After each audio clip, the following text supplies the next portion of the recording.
Hello good morning student, मैं दिनेश आपके अपने channel third I of success में आपका स्वागत करता हूं। अब प्रत्येक दिन की तरह आज भी हम लोग एक खतरनाक सीरीज के साथ आपके सामने प्रस्तुत हुए हैं, जिसको आप बना के बहुत लगेगा कि मैं इस क्लास जो टाइम दे रहा हूं उसका फ्रूटफुल साबित होगा, लाभदायक महसूस करिएगा क्लास के एंड में। ठीक है, चलिए उम्मीद के सहारे मैं स्टार्ट करता हूं अपना सीरीज, और आप थोड़ा अच्छे से देखें और समझने की कोशिश करें। आपकी टाइम को देखते हुए, आपकी बहुत ही इंपॉर्टेंट टाइम है, मुझे पता है, क्योंकि एस्पायरेंट्स का जो इस टाइम जो होता है, अभी जब एग्जाम का डेट आ जाता है तो आपकी हर एक सेकेंड आपको सोच समझ के बिताना चाहिए। कोई ऐसे वैसे चैनल में ना जाए जहां से आपको खाली बहुत ज़्यादा क्या हो रहा है, काम की बातें कम और बकवास ज़्यादा होता है। सीधा मुद्दे वाला बात आइए और सीधा टू द पॉइंट फोकस करिए और समझने की कोशिश करिए। ये आपका टाइम बहुत प्रीसियस है। चलिए आज हम लोग अपना सीरीज स्टार्ट करते हैं। जैसे न्यूटन पर मीटर स्क्वायर किसकी अंतरराष्ट्रीय यानी एसआई मात्रक है? एक सेकेंड, किसकी एसआई मात्रक है ये पूछा गया है। न्यूटन पर मीटर स्क्वायर, तो हमें पता है द बराबर क्या होता है, तो इसका सीधा आंसर आप लोग जानते होंगे, तो इसमें ज़्यादा टाइम लेने से कोई मतलब ही नहीं बन जाता। तो इसका आंसर हो जाएगा प्रेशर, दाब होगा आंसर इसका। चलिए जहां बताने की जरूरत होगा वहां करेंगे। देखिए, निम्नलिखित में से कौन से रोगों में से कौन सा एक अनुवांशिक विकार है? अनुवांशिक मतलब जेनेटिक्स है। ठीक है, अनुवांशिक मतलब जेनेटिक्स, जो एक पीढ़ी से दूसरे पीढ़ी में जाता है। ठीक है, जेनेटिक्स आता है। तो बताइए कौन सा? थैलेसीमिया, एनीमिया, रतौंधी या कैंसर? तो ये जो है, ये खून में प्लाज्मा की कमी हो जाती है। खून में प्लाज्मा की कमी, खून में प्लाज्मा की कमी हो जाता है, प्लाज्मा की कमी। ठीक है, और एक ये क्या है, एक अनुवांशिक बीमारी है, थैलेसीमिया। ठीक है, अगर हम एनीमिया की बात करते हैं तो ये विटामिन B12 की कमी से होता है, विटामिन B12 की कमी से होता है, और इसमें भी रक्त की कमी हो जाता है, जिसके कारण हरे साग पत्ते खाते हैं हम लोग, साग सब्जियां खाते हैं। ठीक है, आयरन जाके मिले ताकि हमारा एनीमिया बढ़े। रतौंधी, अब जान रहे हैं, विटामिन ए कमी। दूसरा है कैंसर, इसे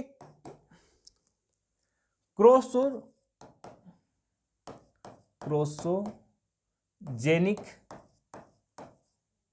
के कारण एक होता है, डिजीज होता है, जिसके कारण कैंसर होता है। ठीक है, चलिए ये सब जानते हैं। तो थैलेसीमिया ये जो हो जाएगा आपका अनुवांशिक डिजीज है, जेनेटिक्स बीमारी है। आगे है, रक्त का कौन सा घटक भोजन, नाइट्रोजन युक्त तथा CO2 तथा कचरे का परिवहन करता है?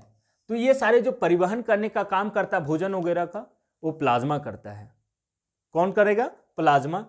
ठीक है, और आप लोग सफेद रक्त कोशिकाएं ये क्या करता है? रोग प्रतिरोधक होता है, रोग प्रतिरोधक, जो हमें कोई भी बीमारियों से लड़के बचाता है हमें, है ना। तो ये क्या होगा? रोग प्रतिरोधक, WBC को कहते हैं। इसके भी बहुत छोटे नाइट्रोफिल्स, हीमोफिल्स आप लोग पढ़े होंगे। आगे है रक्त प्लेटलेट्स, जिसको रक्त को जमाने में मदद करता है, थक्का बनाने में। तो रक्त को थक्का बनाने में मदद करता है, थक्का बनाने में मदद करता है,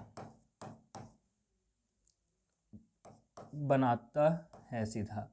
ठीक है, बनाता है। आगे देखिएगा, लाल रक्त कोशिकाएं, जिसमें ये ऑक्सीजन का परिवहन करता है, O2 का। ठीक है, मैंने बोला कि WBC जो है रोग प्रतिरोधक है, और रक्त प्लेटलेटस वो रक्त को थक्का जमाता है, और लाल रक्त कोशिकाएं ऑक्सीजन का परिवहन करता है, और प्लाज्मा क्या करता है? CO2, नाइट्रोजन युक्त हो गया, भोजन हो गया, और कचरे जितने भी रहते हैं अपशिष्ट पदार्थ, वो सारे लेके कौन परिवहन करता है? प्लाज्मा। तो ये चारों चीज हमने बता दिया आपको। और हर एक बात को अगर जो आप नहीं जानते उसको नोट करते जाइएगा, एग्जाम के टाइम में एक बार रिवाइज करिएगा तो आपके लिए फायदा होगा। नेक्स्ट देखते हैं हम लोग। बोला गया है NH4 NO3 में नाइट्रोजन का प्रतिशत कितना है? कंपाउंड में नाइट्रोजन का प्रतिशत निकालना है, और नाइट्रोजन का प्रतिशत कैसे निकालेंगे इसको देखते हैं। सबसे पहले मुझे इसका परमाणु संख्या और द्रव्यमान संख्या मुझे आना चाहिए। तो आप लोग जानते हो यहाँ 3 एलिमेंट दिया गया है, N, H और ऑक्सीजन। यानी पहला है नाइट्रोजन, ऑक्सीजन और हाइड्रोजन, तीन ही एलिमेंट दिख रहा है। तो इसका 7 होता है परमाणु संख्या और 14 हो जाता है द्रव्यमान संख्या। इसका 8 होता है परमाणु संख्या और 16 हो जाता है द्रव्यमान संख्या। इसका 1 और इसका 1 हो जाता है। तो ये मुझे पता हो गया। जब ये हमें तीनों पता है तो हमें क्या करेंगे, सबसे पहले कितना टोटल होता है, ठीक है। पहले हमें जिस एलिमेंट का बोला जाएगा उसका लिखेंगे, जिस भी एलिमेंट का बोला जाएगा उसको लिखेंगे, क्योंकि हमें प्रतिशत तो जानते हैं, यहाँ टोटल लिखना है। टोटल गुने 100 करते हैं ना, बस यही तो फॉर्मूला है किसी भी परसेंटेज निकालने के लिए। नाइट्रोजन का प्रतिशत निकाल रहे हैं तो हमें देखिए, तो पहले एलिमेंट में क्या है, यहाँ नाइट्रोजन है, तो पहले हम यहाँ नाइट्रोजन लिखेंगे। नाइट्रोजन कितना है, तो पहले टोटल निकालिए आप लोग, तो निकालिए NH4NO3 है, ठीक है। तो देखिए N को कितना है 7 प्लस, और हाइड्रोजन का 1 है तो 1 गुने 4, 4 टाइम्स है तो इसलिए 4 बार गुना करेंगे, ठीक है। प्लस नाइट्रोजन का 7 है, अच्छा सॉरी द्रव्यमान संख्या लिख रहे हैं, 4 हो जाएगा। द्रव्यमान संख्या यहाँ नाइट्रोजन का 14 है तो हम लोग द्रव्यमान संख्या को लिखेंगे 14 प्लस 1 गुने 4, क्योंकि इसका तो 1 है तो 1 ही 4 हो जाएगा। प्लस यहाँ देखिएगा फिर 14 प्लस ऑक्सीजन कितना है, तो ऑक्सीजन का 16 होता है, तो 16 3 टाइम्स है, क्योंकि 3 ऑक्सीजन है, NO3 है यहाँ, तो 3 है, तो यहाँ 3 है तो 3 से गुना कर देंगे। अब लिखेंगे टोटल करके हम लोग, तो 14 प्लस 4 प्लस 14 प्लस 16 3 जा 48, 48, 14 दूनी 28, 29, 30, 31, 32 और 48 सीधा हो जाएगा 8 2 जा 10 और 4 3 7 और 80, टोटल 80 हो जाएगा। तो अगर मुझे पूरा द्रव्यमान संख्या टोटल कुल द्रव्यमान निकल गया तो ऊपर कितना है, नाइट्रोजन कितना है, एक नाइट्रोजन यहाँ दिख रहा है, एक नाइट्रोजन यहाँ दिख रहा है, उसका कोई सब्स्टिट्यूट नहीं है, तो 14 और 14 कितना हो जाएगा 18, तो 20 यहाँ देखिए 14 प्लस 14 कितना हो जाएगा 28, तो ऊपर 28 लिखेंगे, नीचे टोटल नंबर लिखेंगे, टोटल हमने निकाला है 80 है तो 80 यहाँ लिखेंगे और गुना 100 कर देंगे, ठीक है। 20 चौके 80, 20 पच्चे 100, 4 सती 28, तो 7 पच्चे 35, तो कितना प्रतिशत निकल गया नाइट्रोजन 35%। तो ऐसे करके आपका नाइट्रोजन का प्रतिशत निकालना था, यही पूछा गया था कि नाइट्रोजन का प्रतिशत कितना होगा, तो इसका आंसर हो जाएगा 35%। देखिए कैसे हमने निकाला। सबसे पहले जो एलिमेंट बोला जाएगा उसका हमें निकालना, पहले हमें हॉल नंबर जानना है, जो भी दिया रहेगा कंपाउंड का पहले हॉल नंबर निकालिए उसका, लेकिन आपके इसके लिए कम से कम 20 तक आपको याद रखना होगा, ठीक है। तो 20 कम से कम 20 बोल रहे हैं, अधिक से अधिक आप 25-30 तो कम से कम याद रखिए पीरियोडिक टेबल से, ठीक है। अब वहां से याद रखें तो ये आपका निकल जाएगा, क्योंकि आसानी पूछा जाता है, बहुत ज्यादा टफ नहीं। ये प्रीवियस ईयर का है, देखिए कैसा पूछा गया है, लास्ट 8 गया है, तो ये हमें लिखिए। उसके बाद उसका क्या करेंगे, द्रव्यमान संख्या से उसका टोटल द्रव्यमान निकाल लिए, और टोटल द्रव्यमान जब निकल गया तो उसमें नाइट्रोजन कितना है, तो नाइट्रोजन 2 था यहाँ, और 1 का 14 है तो 14 दूनी 28 हो जाएगा, तो 28 मैंने लिखा, टोटल नीचे लिखा, परसेंटेज निकाली, गुना 100 करते, बस मेरा आंसर आ गया। चलिए ऐसे ही आपको बनाना था। नेक्स्ट क्वेश्चन, टाइम को देखते हुए चलिए, किसी तत्व का परमाणु भार ज्ञात करने के लिए निम्नलिखित में से किसके साथ उस तत्व के परमाणु भार के तुलना की जाती है, यानी परमाणु भार किससे तुलना किया जाता है। अगर किसी की परमाणु भार निकालना हो तो किससे तुलना करेंगे, तो एक ही है जो इसने पूरा ऑर्गेनिक को रचा है, वो है आपका कार्बन, ठीक है, कार्बनिक यौगिक। तो कार्बन से तुलना किया जाता है, यहां तक जीवाश्म की उम्र भी कार्बन के द्वारा निकाला जाता है ना, तो कार्बन डेटिंग के द्वारा। तो किसी भी उम्र, यहां बोल रहा है परमाणु भार की तुलना करना बोल रहा है, तो हमें कार्बन के परमाणु भार की तुलना से ही किसी भी कंपाउंड्स का परमाणु भार की हम लोग निकाल सकते हैं, ठीक है। आगे देखते हैं, कोई वस्तु सतत चाल से गति करती है तो जब इस पर कोई क्या ना लग रहा हो, कोई वस्तु देखिए सतत चाल मतलब एक समान, ठीक है। तो सतत चाल कब हो सकता है, जब उसका चाल में चेंज ही नहीं करेगा, यानी सतत चाल मतलब सतत चाल या एक समान त्वरण, त्वरण यानी वेग, ठीक है, वेग परिवर्तन की दर को त्वरण।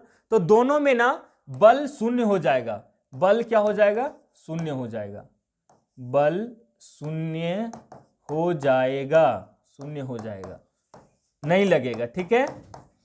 तो देखिए क्या है यहां बोल रहा है, सतत चाल से चल रहा है। तो बात को कड़ी दिमाग में एकदम रखिएगा कि जब सतत चाल बोले, एक समान त्वरण बोले, तो बल का क्या हो जाएगा, वैल्यू शून्य हो जाएगा। क्योंकि आप खुद समझिए F इक्वल टू ma होता है और यहां वेग परिवर्तन की दर को त्वरण कहते हैं। अब एक गाड़ी है 5 मीटर पर सेकेंड से चल रहा है और 5, क्योंकि a इक्वल टू क्या होता है, त्वरण बराबर, मेरे प्रीवियस वीडियो जाके देखिए, वहां बताया मैंने, a इक्वल टू होता है v minus u by t होता है, अंतिम वेग माइनस प्रारंभिक वेग बटे समय। अगर दोनों सेम है, 5 मीटर पर सेकेंड वेग से चलना शुरू हुआ और अभी तक 5 मीटर पर सेकेंड से ही चल रहा है, चेंज किया ही नहीं है उसने, ठीक है, अपना वेग में परिवर्तन ही नहीं किया है, तो 5 माइनस 5 जीरो, और जीरो को टी से डिवाइड करिए जीरो, तो यहां जीरो पुट करेंगे तो क्या हो जाएगा, मास भी जीरो, तो क्या हो गया, बल शून्य हो जाएगा। तो इसीलिए क्या हो जाएगा, मास यहां त्वरण, तो यहां 5 5 बैठाएंगे तो क्या हो जाएगा, 5 माइनस 5 बटे टी, तो जीरो यहां होगा। अब जीरो के साथ कुछ भी गुना होगा तो जीरो हो जाएगा, तो फाइनली क्या हो जाएगा, जीरो हो जाएगा। यही पूछा गया था आपसे क्वेश्चन, कंसेप्चुअल था थोड़ा, तो इस बात को आपको समझना चाहिए। यानी इतना लंबा चौड़ा नहीं, तो सतत चाल या एक समान त्वरण याद रखिए, बल का मान शून्य होगा। बात क्लियर? चलिए, तो इसका आंसर क्या हो जाएगा, बल ना लग रहा होगा, ठीक है। चलिए नेक्स्ट क्वेश्चन बोल रहा है, एक मोटर कार, अच्छा क्वेश्चन है, कंफ्यूजिंग है, ठीक है, और हम पकड़ के लाएं आपके लिए, बहुत अच्छा क्वेश्चन है, देखिएगा। एक मोटर कार जिसका द्रव्यमान दे दिया है 1200 किलोग्राम, 72 किलोमीटर प्रति घंटे के वेग से चल रही है। जब उस पर ब्रेक लगाकर 80 मिनट में विराम अवस्था में ला दिया जाता है, तो मंदन बल क्या होगा। बात को समझिए, मंदन बल क्या होगा ये पूछा जा रहा है। तो गिवन पहले लिखते हैं क्या कहना चाह रहा है और हमने निकालना क्या है। गिवन आपका मास दे दिया गया है 1200 kg, ठीक है।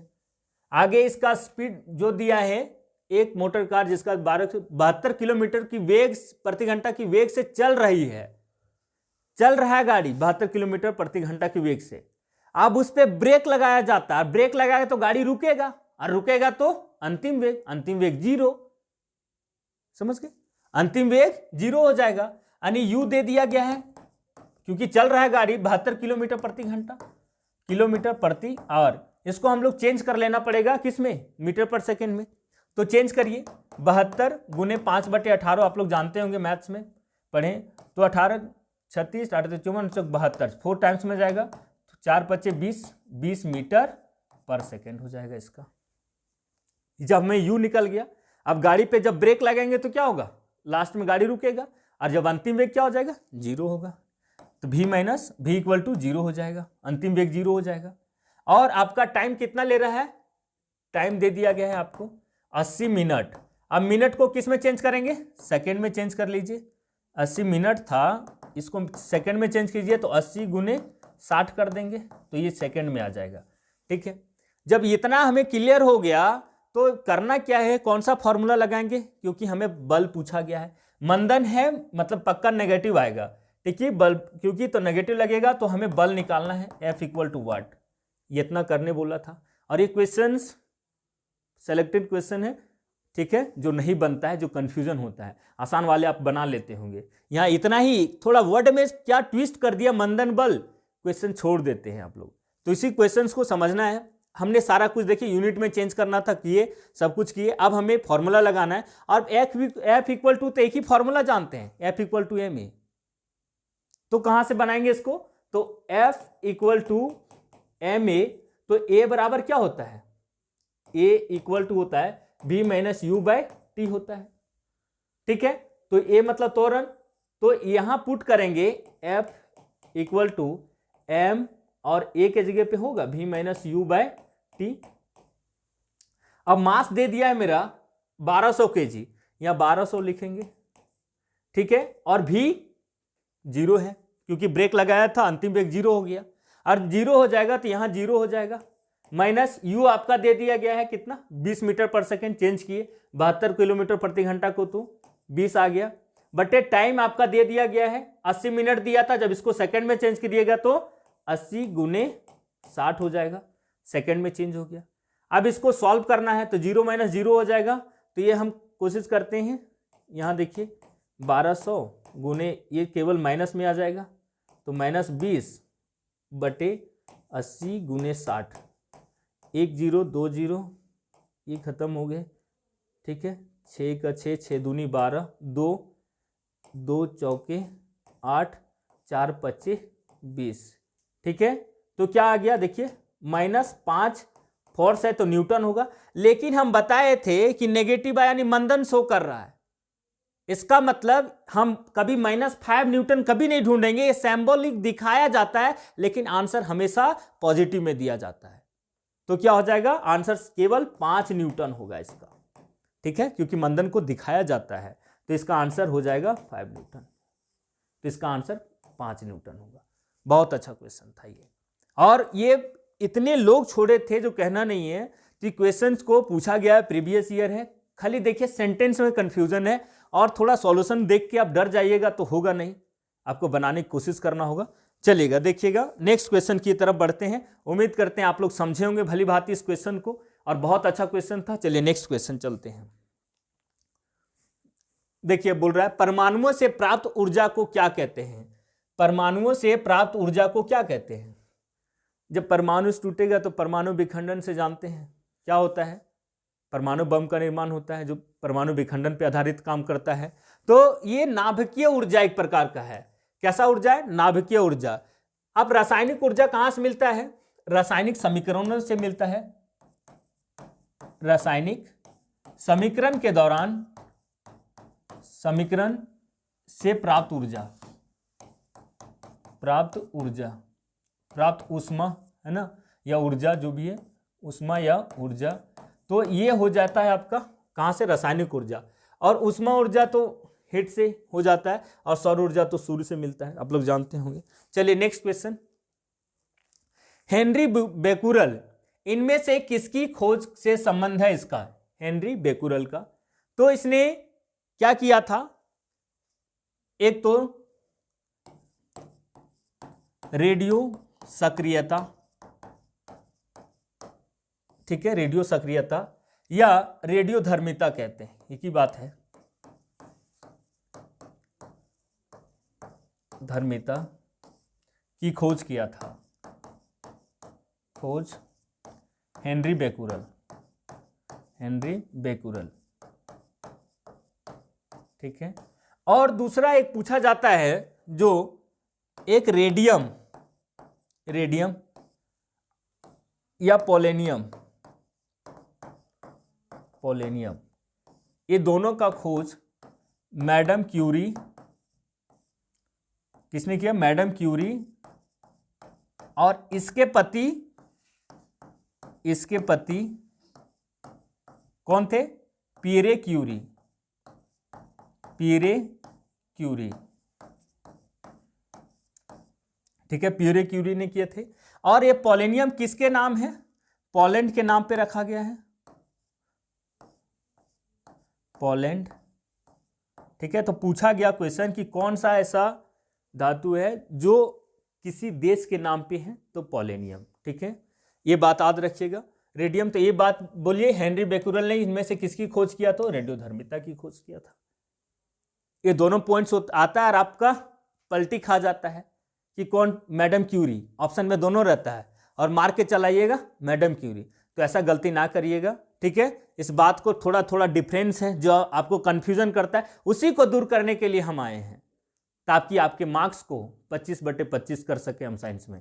चलिए नेक्स्ट क्वेश्चन, बोला गया है अंतिम भाग में शुरू होने वाली एक कार 1 मीटर पर सेकेंड स्क्वायर समान त्वरण के साथ 2 मिनट के लिए चलती है, तो कार द्वारा प्राप्त की गई गति ज्ञात करें। यानी कार द्वारा प्राप्त की गई गति, कार चलना प्रारंभ किया होगा, बाद में गति पता चलेगा, यानी अंतिम वेग की बात कर रहा है ये, ठीक है।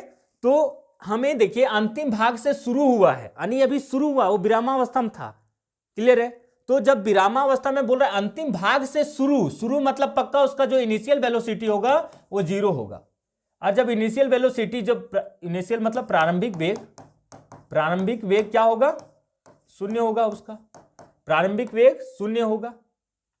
फिर बोला कि शुरू होने वाली एक कार 1 मीटर पर सेकेंड स्क्वायर से समान त्वरण के साथ, तो त्वरण दे दिया गया आपका, ये दे दिया गया है 1 मीटर पर सेकेंड स्क्वायर, ठीक है।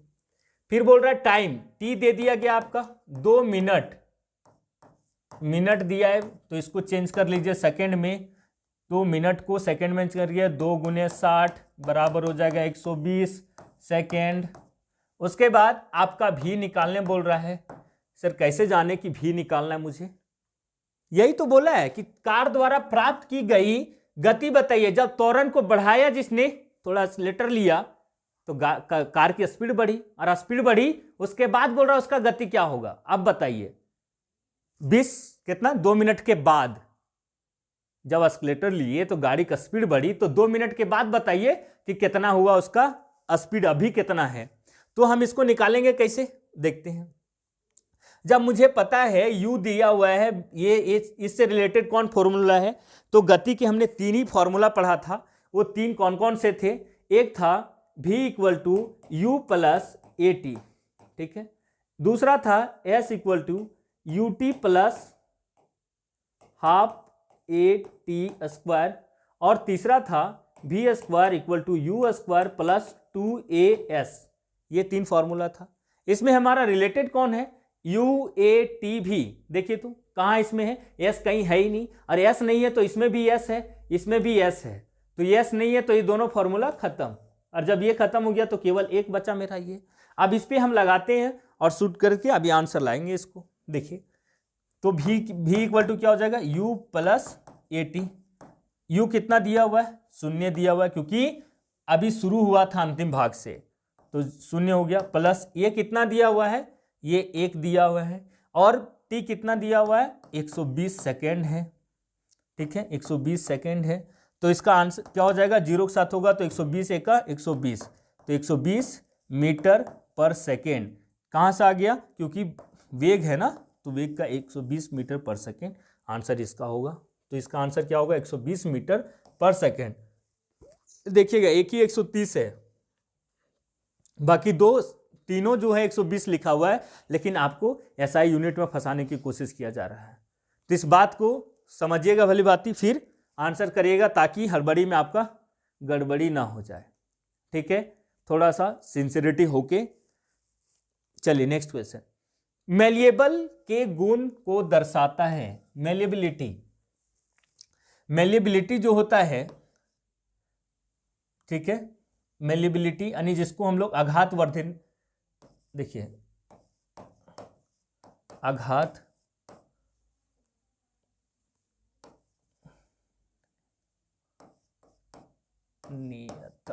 आघातवर्धनीयता, जिसका मतलब होता है आघात मारकर, चोट मारकर क्या कर देना? चादर बनाना। इसका समझ लीजिए, चादर बनाना। इसको और आघातवर्धनीयता को कह सकते हैं पीटना, पीट कर, ठीक है, पीट कर चादर बनाना, ये हो गया। और एक होता है आघातवर्धनीयता हो गया, तो इसमें किसमें मेलिएबल का गुण पाया जाता है? तो हमेशा कौन पिटाएगा? धातु ही खींच के उसको चादर बना सकते हैं। अधातु तो बना नहीं सकते, सल्फर वगैरह को, आयोडीन को बना सकते हैं नहीं ना, तो धातु हो जाएगा इसका गुण मेलिएबल। तो इस बात को थोड़ा ध्यान दीजिएगा, क्योंकि मेलिएबल कभी कभी इंग्लिश में लिख देता है तो आपको नहीं पता चल पाता है, तो फिर दिक्कत होगा, ठीक है। चलिए हम लोग नेक्स्ट आते हैं। बोला 1 बिलियन में पानी की 320 ग्राम मात्रा में सामान्य नमक की मात्रा 32 ग्राम है।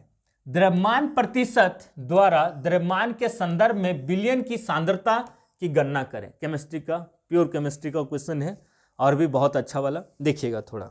बिलियन की बात हो तो बिलियन कैसे बनता है? पहला बिलियन जो होता है, बिलियन जिसमें एक विलेय होता है प्लस एक विलायक होता है, विलायक, ठीक है। बिलियन इक्वल टू विलेय प्लस विलायक। अब विलेय कौन होता है, विलायक किसको कहते हैं? जैसे आप चीनी पानी का शरबत बना रहे हैं तो चीनी, ठीक है, चीनी हो गया और ये हो गया पानी, और जब दोनों मिलाएंगे तो क्या बनेगा? शरबत, खाली चीनी पानी का शरबत बनेगा। तो इसमें देखिए घुलेगा कौन? चीनी। घुलाएगा कौन? पानी। तो घुलाने वाला विलायक और जो घुलेगा वो विलेय। समझो नहीं? देखिए चीनी है जो घुलेगा उसमें, तो जो कम मात्रा में होता है वो क्या हो जाता है? वो हो जाएगा आपका विलेय। और जो ज्यादा मात्रा में होता है जो उसको घुलाएगा उसको कहते हैं विलायक। क्लियर हुआ? तो चीनी और पानी का एग्जांपल लीजिए, या नमक ले लीजिए, या तो यहां नींबू का रस ले लीजिए, यहां पानी ले लीजिए। समझ गए? तो जो ज्यादा मात्रा में होता है वो विलायक होता है, घुलाने वाला, और ये दोनों मिलके विलयन होता है। ठीक है, तो यहां देखिएगा, यहां बोला गया आपका कि जो दिया गया पानी दे दिया गया है, पानी आपका 320 ग्राम है। ठीक है, उसके बाद नमक की मात्रा दे दिया गया है, नमक दे दिया गया 32 ग्राम। तो बोल रहा है द्रव्यमान की प्रतिशत, द्रव्यमान की प्रतिशत द्वारा द्रव्यमान के संदर्भ में विलयन की सांद्रता, यानी विलयन की सांद्रता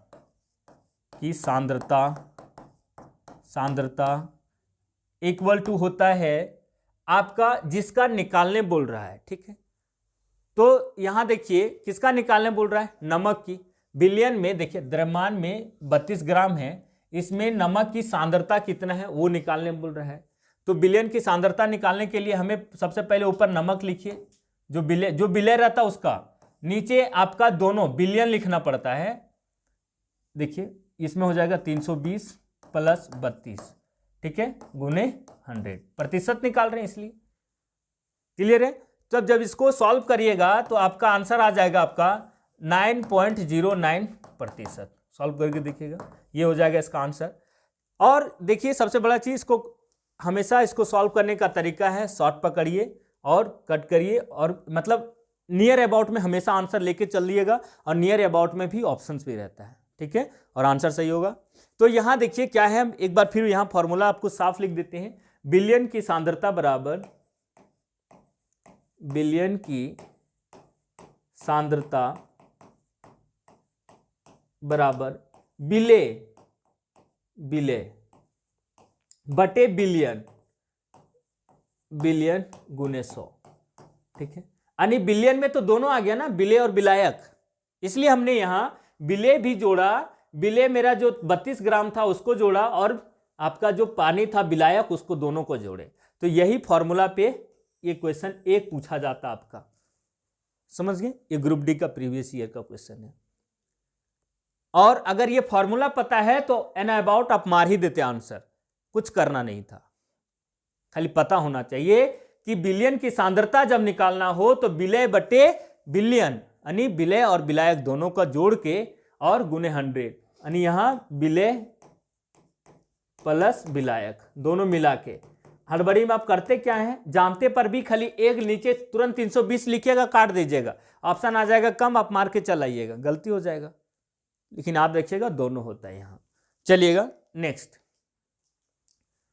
देखिएगा, 1 बिलियन में 320 ग्राम और 36 ग्राम लवण है। ठीक है, 1 बिलियन में पानी की मात्रा कितना दिया? वाटर, पानी दिया है आपका 320 ग्राम। उसके बाद आपका लवण दे दिया गया है 36 ग्राम, और बोल रहा है इसके बाद इस द्रव्यमान प्रतिशत के अनुसार, द्रव्यमान के संदर्भ में, यानी वही प्रतिशत के अनुसार विलयन की सांद्रता। तो विलयन की सांद्रता अभी जस्ट बोले थे हम, सेम क्वेश्चन है, विलयन की सांद्रता बराबर हो जाएगा, वही बात है, विलेय बटे विलयन। ठीक है, और विलयन में दोनों रहे, दोनों विलेय और विलायक, विलेय भी प्लस विलायक दोनों को मिक्स और गुने 100। ये मैं आपके समझने के लिए लिखा हूं कि बिलियन में आप गलती से क्या करते हैं वो गलती आप नहीं करिएगा, दोनों जोड़ के। ठीक है, तो आगे हम लिखेंगे इसमें 300 कितना हो जाएगा 36 बटे 320 प्लस 36 गुने 100 कर दीजिएगा, आपका आंसर आ जाएगा। और आंसर क्या आएगा, बराबर आंसर आ जाएगा इसका 10.11%। ठीक है, आप सॉल्यूशन कर लीजिएगा। चलिए नेक्स्ट क्वेश्चन से, सभी एसिड के लिए आम तत्व क्या है? मतलब आम तत्व मतलब जनरली सभी एसिड में ये पाया जाता है, जितना एसिड बोल लीजिए सब में पाया जाएगा। तो है क्या? तो देखिएगा, एसिड, अगर एसिड की बोला जाए, अम्ल बोला जाए, तो अम्ल में हमेशा जो पाया जाता है वो है हाइड्रोजन। हाइड्रोजन हमेशा पाया जाता है अम्ल में, हाइड्रोजन। ठीक है, अम्ल में हाइड्रोजन। उसी प्रकार आपका क्षार में OH माइनस पाया जाता है, हाइड्रोजन ऑक्साइड। ठीक है, इसमें क्या पाया जाता है? हाइड्रोजन अम्ल में हमेशा। अब बोलेगा कि मिश्र धातु में क्या पाया जाता है, तो धातु पाया जाता होगा कि नहीं? यस। अब इसी प्रकार पूछेगा स्टील में क्या पाया जाता है, तो स्टील है भैया, तो आयरन पाया ही जाता होगा, है ना। तो इसी टाइप से कुछ क्वेश्चन बन जाते हैं कभी। तो यही वही क्वेश्चन बने हैं कि सभी एसिड में आम तत्व क्या होता है, तो आम तत्व हाइड्रोजन। अब ढूंढ ले घूमिएगा कि कहाँ इसका इस टाइप का क्वेश्चन है, तो ऐसा थोड़ी कि नहीं, आपके कंसेप्चुअल पे आधारित क्वेश्चन है ये, खुद समझ सकते हैं। चलिए नेक्स्ट बोल रहा है कॉपर सल्फेट का जलीय विलयन में क्या होगा जब लिटमस पत्र प्रभावित नहीं होगा? ऑप्शन के अनुसार जाइए। बोल रहा है कॉपर सल्फेट, तो कॉपर सल्फेट जो होता है, कॉपर सल्फेट यानी CuSO4, और जो CuSO4 होता है वो एसिडिक होता है, एसिड होता है। और एसिड होगा तो क्या होगा, एसिड में जब अम्ल में लिटमस पत्र डालेगा, अम्ल में लिटमस पत्र डालेंगे तो क्या होगा, हो जाएगा नीले से क्या हो जाएगा, नीले से लाल। ठीक है, नीले से लाल हो जाएगा। और यही अगर क्षार होता तो लिटमस पत्र डालते तो क्या हो जाएगा आपका, लाल से नीला। यही पूछा जाता है आपके, और आप कंफ्यूज होते हैं।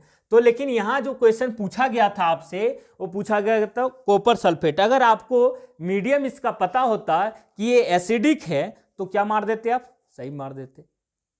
तो यही क्वेश्चन था। तो कहाँ है लिखा, देखिए कॉपर सल्फेट यानी अम्ल है, और अम्ल में जब डालेंगे लिटमस पेपर को क्या हो जाएगा, नीले से लाल। तो नीले लिटमस पेपर को लाल कर देता है, तो ये आंसर हो जाता आपका सही। ठीक है, ऐसा ये क्वेश्चन था। क्षार क्या करेगा, लिटमस पत्र को लाल से नीला कर देगा। बांध में नीचे मोटाई अधिक होता है, बांध में नीचे मोटाई अधिक होता है, क्यों होता है? देखिए, मान लेते हैं, देखे होंगे भी आप लोग, ये पानी भरा हुआ है, ठीक है, डैम में भरा रहता है बहुत सारा पानी, तो इसमें जो रहता है बना हुआ, उसका स्ट्रक्चर ही रहता है ऐसे रहता है। ठीक है, नीचे आते आते उसका मोटाई बढ़ा दिया जाता है। आखिर मोटाई क्यों बढ़ाया जाता है? क्योंकि हमने पढ़ रखा है